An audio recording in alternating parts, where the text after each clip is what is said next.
अहंकार बिल्कुल बुरा मान जाएगा अगर आप कहेंगे देह कुछ बोल रही है। वो कहेगा देह नहीं बोल रही, मैं बोल रहा हूं। देह तो मेरा विषय है, देह तो मेरा विषय, देह नहीं बोल रही, मैं बोल रहा हूं। आप कभी कहते हो कि गले से आवाज आई? आप क्या बोलते हो? मैं बोला। या भी थोड़ी बोलते हो गले से आवाज आई, क्या बोलते हो? मैं बोला। अहंकार बहुत बुरा मान जाएगा अगर गले से आवाज आ जाएगी तो कहीं गले से आवाज नहीं आ रही, मैं बोल रहा हूं। गला भी मेरा विषय मात्र है। अहंकार के जितने भी विषय हैं वो अहंकार के ही शब्दों में क्या हो गए? अनात्मा। क्योंकि अहंकार के अनुसार आत्मा कौन है? वो खुद। देह भी क्या है?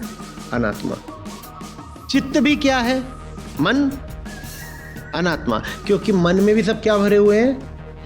विषय। और अनात्मा चूंकि है नहीं तो इसीलिए जो कुछ भी मन के साथ होता है, मन में क्या चल रहा होता है? चिंता वगैरह, वो व्यर्थ है। और देह में क्या चल रहा होता है? बीमारी और बुढ़ापा, वो भी मिथ्या है। मुक्त हो गए तुम। ये सब किसके लिए हैं? अहंकार के लिए। अहंकार खुद नकली है तो अहंकार के सारे विषय क्या हैं? नकली हैं। अहंकार के सारे विषय नकली हैं। देह भी अहंकार का विषय है, तो देह को बुढ़ापा आया तो वो बुढ़ापा भी क्या हो गया? मन भी अहंकार का विषय है, मन में चिंता आई तो चिंता भी क्या हो गई? नकली। जाओ तुम मुक्त हो। देह अहंकार का विषय है तो पांव भी क्या है? अहंकार का विषय ही है। तो ये जो सब गति वगैरह हो रही है वो गति भी बहुत गंभीरता से लेने योग्य नहीं है। हाथ का भाव नहीं तो क्रिया नहीं। जब तक अहंकार के लिए हाथ तब तक कर्म है, जब अहंकार के लिए नहीं है तब क्रीड़ा है। हाथ कुछ कर रहा है, अगर अहंकार के लिए है वो गति, तो हाथ का ये करना क्या कहा जाएगा? कर्म। और हाथ कुछ कर रहा है और जो कर रहा है वो अहंकार के लिए नहीं है, तो हाथ की ये गति क्या कहलाएगी? क्रीड़ा। बड़ी मस्त कहानियां हैं ऋषि ऋभु की और ये जो इनके शिष्य हैं निदाघ, इनकी।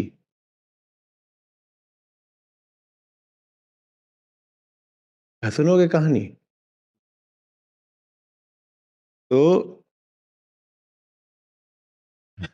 सब लिखा पढ़ा दिया अच्छे से शिष्य बाबू को।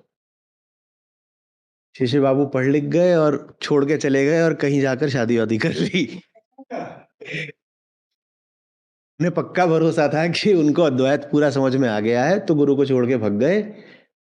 जिनको ये बात करी जा रही है शिष्य को, उन्होंने वहां अपना गृहस्थी शुरू कर दी। तो गुरु कुछ दिन तो अनमने रहे होंगे। फिर गुरु ने कहा इतने साल लगाए थे इसको लिखाने पढ़ाने में, कहाँ गया है, देखें जरा। और शिष्य का दावा यह था कि आप चिंता मत करिए, मैं पूरी बात समझ गया हूं, मुझे सब बिल्कुल एक एक सिद्धांत पूरा समझ में आ गया है और अब मैं अपने हिसाब से चलूंगा, अब मैं अपना देख लूंगा अपनी जिंदगी। हर समय आपके पास ही थोड़ी बना रहूंगा। वो अपना चले गए, जब चले गए तो वही होना हुआ जो होता है। वहां जाके अपना बढ़िया प्रसाद हंस रहे, मजा आ रहा है प्रसाद। कल्पना ही कितनी सुखद है ना प्रसाद। यानी जिसका तसव्वुर ऐसा है तो उसकी तासीर कैसी होगी।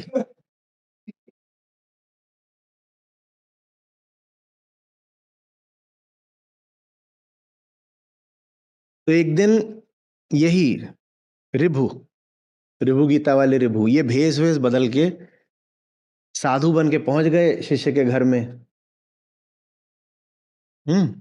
और शिष्य ऐसा कि उसने पहचाना भी नहीं।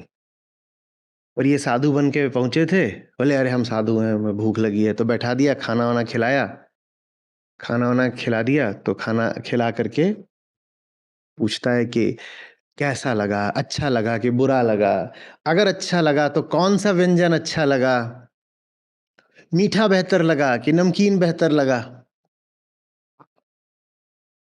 अब अद्वैत में ये भेद तो चलते नहीं, अद्वैत का तो मतलब ही है इस तरह के विभाजन नहीं चलेंगे। तो गुरु का दिल बैठ गया होगा बिल्कुल कि ये इतने साल हम इसे अद्वैत पढ़ाए थे और ये अभी पूछ रहा है कि ये बेहतर, कि ये बेहतर, कि ये बेहतर, कि वो बेहतर। तो उसको बोलते हैं अच्छा इसका मतलब क्या होता है कि एक विषय दूसरे विषय से बेहतर है? बोल रहा है मतलब बेहतर वो है जिसका आपको स्वाद अच्छा आया हो, बताइए यही, और क्या पूछ रहे हैं आप? साधु हैं हम, आपसे व्यवहार के नाते कुछ पूछ रहे हैं, फीडबैक ले रहे हैं, बताइए। गुरु ने फिर अपनी ओर से दम लगाया, इशारा दिया। बोले नहीं नहीं नहीं, क्या सचमुच एक व्यंजन में और दूसरे व्यंजन में भेद होता है? बोले साधु महाराज क्या हो गया आपको, एक मीठा है एक नमकीन है, उनमें भेद नहीं है क्या? तो बोले नहीं, चलो मैं तुम्हें ऐसे पूछता हूं, जब इन दोनों को ही एक हो जाना है भीतर और उठना भी दोनों को एक ही मिट्टी से है, तो क्या वास्तव में इनमें कोई अंतर है? दाग को समझ नहीं। महाराज खाना अच्छा था ना, वैसे ठीक है, अच्छा चलिए हो गया, भाई दोबारा कभी कुछ समझ में आएगा आइएगा, फिर आइएगा। उनको अपना दक्षिणा वगैरह दे करके विदा कर दिया। अब गुरु को जैसा लगा होगा लगा होगा, वापस लौट आए।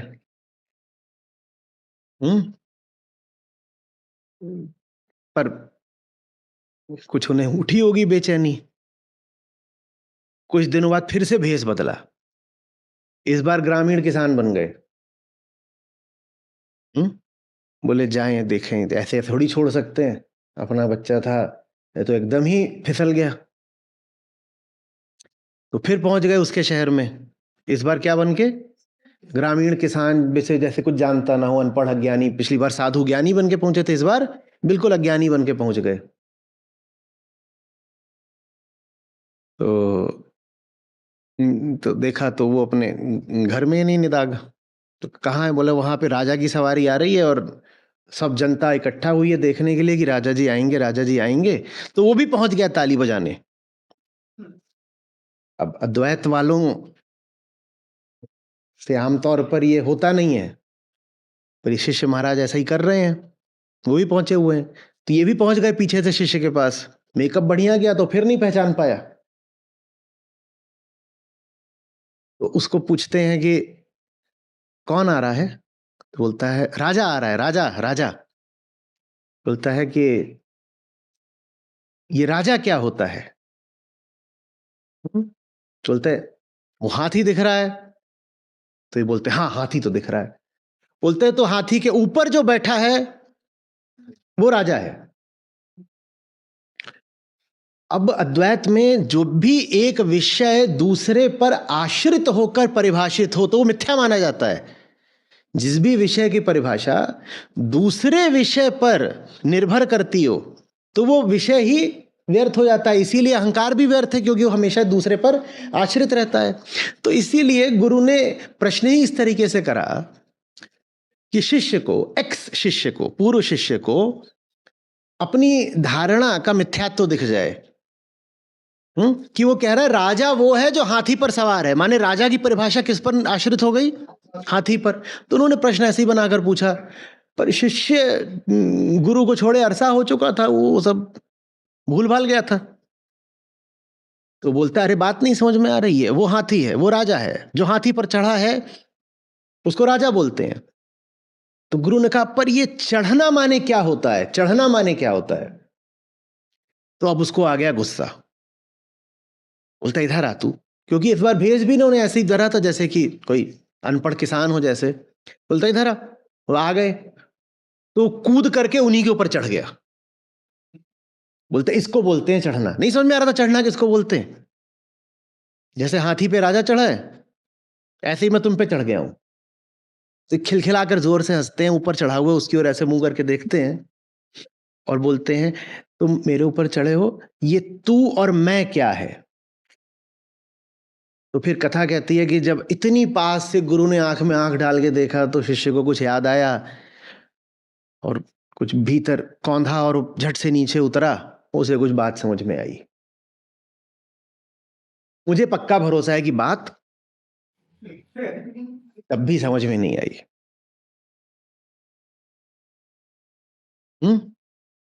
अब समझ में, ये ऋभु गीता है, ये ऋभु की कहानी है। ये तो छोड़ो कि जनता ने क्या करा ऋभु गीता के साथ। ऋभु गीता के जो अपने पात्र हैं जिसको ये पूरी गीता ही संबोधित है,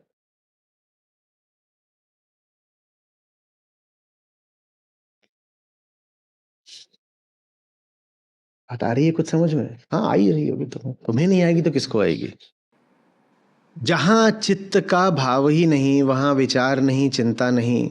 जहां देह का भाव ही नहीं वहां जरा नहीं। केवल ब्रह्म ही है निश्चय पूर्वक जान लो अनात्मा नहीं है। यहां भाव से आशय है उसके अस्तित्व में आस्था। देह भी अहंकार का विषय ही है, इसीलिए देह भी अनात्मा है। अहंकार बिल्कुल बुरा मान जाएगा अगर आप कहेंगे देह कुछ बोल रही है। वो कहेगा देह नहीं बोल रही, मैं बोल रहा हूं, देह तो मेरा विषय है। देह तो मेरा विषय, देह नहीं बोल रही, मैं बोल रहा हूं। आप कभी कहते हो कि गले से आवाज आई, आप क्या बोलते हो? मैं बोला।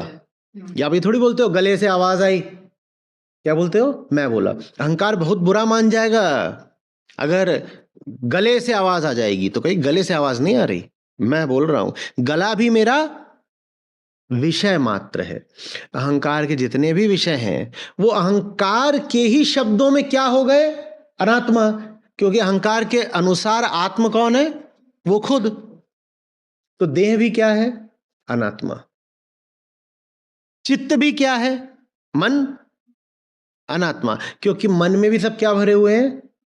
विषय। और अनात्मा चूंकि है नहीं तो इसीलिए जो कुछ भी मन के साथ होता है, मन में क्या चल रहा होता है? चिंता वगैरह, वो व्यर्थ है। और देह में क्या चल रहा होता है? बीमारी और बुढ़ापा, वो भी मिथ्या है। मुक्त हो गए तुम। ये सब किसके लिए हैं? अहंकार के लिए। अहंकार खुद नकली है तो अहंकार के सारे विषय क्या हैं? नकली हैं। अहंकार के सारे विषय नकली हैं। देह भी अहंकार का विषय है, तो देह को बुढ़ापा आया तो वो बुढ़ापा भी क्या हो गया? मन भी अहंकार का विषय है, मन में चिंता आई तो चिंता भी क्या हो गई? नकली। जाओ तुम मुक्त हो।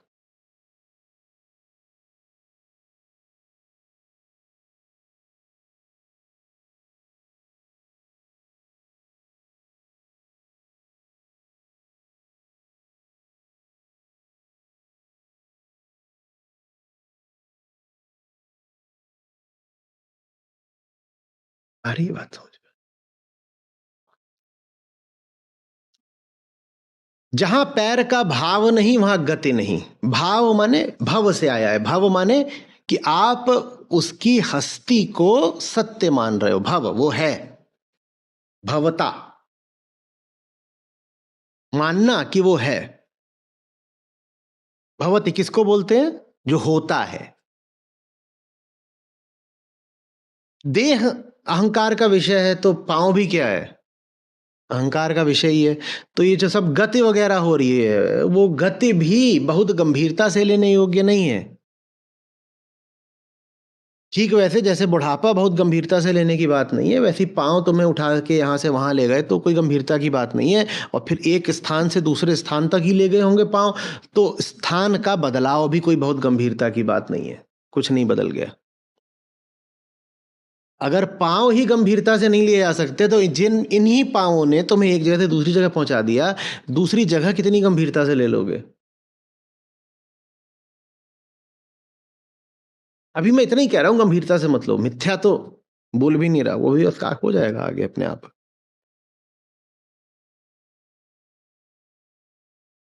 हाथ का भाव नहीं तो क्रिया नहीं।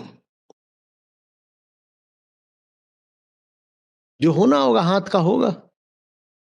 जब तक अहंकार के लिए हाथ तो मिथ्या है, जब अहंकार के लिए नहीं है तो प्राकृतिक है।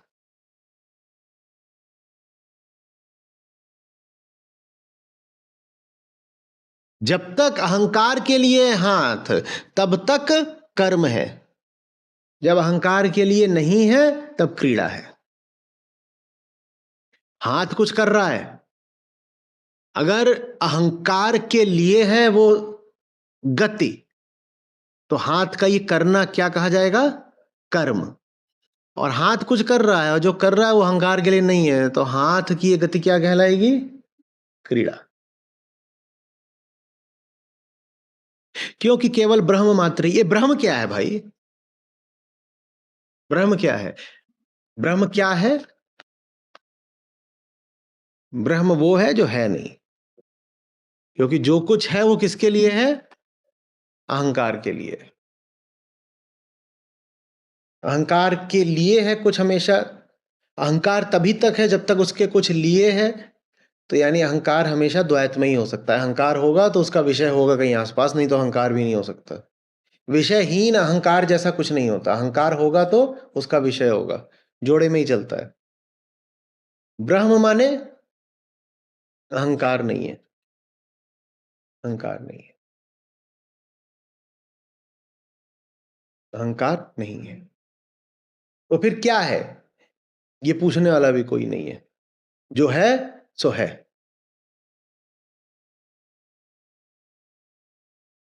ब्रह्म अहंकार का विषय नहीं है, ब्रह्म अहंकार का विलोप है। ब्रह्म कुछ ऐसा नहीं जिसको आप परिभाषित कर सकें, जिसके बारे में आप पूरा निबंध लिख सकें, जिसकी बड़ी लंबी चौड़ी व्याख्या कर सकें, क्योंकि व्याख्याकार ही कौन होगा? अहंकार। तो ब्रह्म के बारे में जो बहुत बोलता है, उसके मुंह का बंद हो जाना ही ब्रह्म है। ब्रह्म के बारे में जो बहुत सोचता है, उसकी सोच का मिट जाना ही ब्रह्म है। ब्रह्म के बारे में जो बहुत जानता है, उसके ज्ञान का मिट जाना ही ब्रह्म है।